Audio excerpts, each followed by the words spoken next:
ಓಂ ಸಾಯಿರಾಮ್.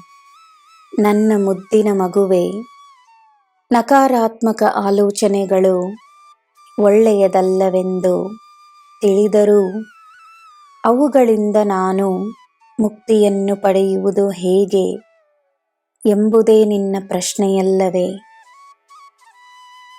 ನೀನು ಹೆದರಿ ಓಡಿ ಹೋಗುವ ಅಗತ್ಯವಿಲ್ಲ.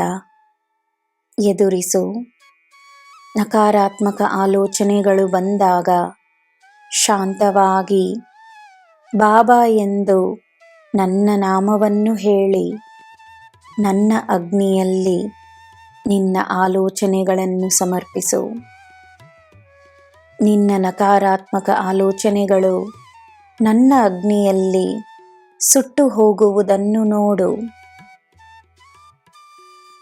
ಸಕಾರಾತ್ಮಕ ಆಲೋಚನೆಗಳನ್ನು ಸೃಷ್ಟಿಸಿಕೊಳ್ಳಲು ನೀನು ಕಷ್ಟಪಟ್ಟರೆ ನಕಾರಾತ್ಮಕತೆಯನ್ನು ಸುಟ್ಟು ಹಾಕು. ತಾನಾಗೆ ಸಕಾರಾತ್ಮಕತೆ ಹುಟ್ಟಿ ಬರುತ್ತದೆ. ನಿನ್ನ ಮನಸ್ಸಿನ ನೆಮ್ಮದಿಗೆ ದಾರಿಯಾಗುತ್ತದೆ.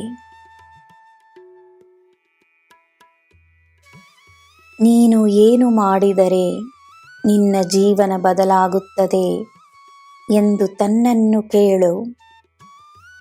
ಒಂದಲ್ಲ ಹಲವಾರು ಉತ್ತರಗಳು ನಿನಗೆ ಸಿಗುತ್ತವೆ.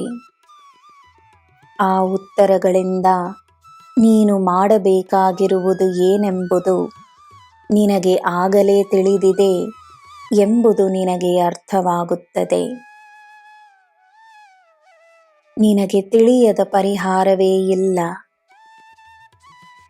ಏನು ಪರಿಹಾರವೆಂದು ನಿನಗೆ ತಿಳಿದಿದೆ. ನಿನಗೆ ತಿಳಿದಿರುವ ಪರಿಹಾರವನ್ನು ನೀನು ನಂಬಬೇಕಷ್ಟೇ, ಅನುಸರಿಸಬೇಕಷ್ಟೇ. ನೋವನ್ನು ಬಿಡು. ಅಸಫಲತೆಯ ಭಾವನೆಯನ್ನು ನಿರಾಕರಿಸು. ನೀನು ಮುಟ್ಟುವುದೆಲ್ಲ ಚಿನ್ನವೇ ಎಂದು ನಂಬು.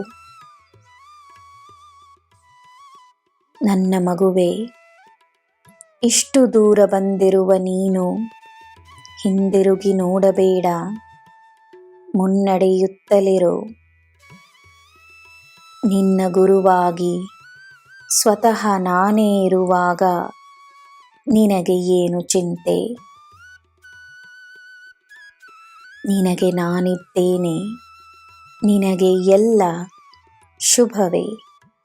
ಜೈ ಸಾಯಿರಾಮ್.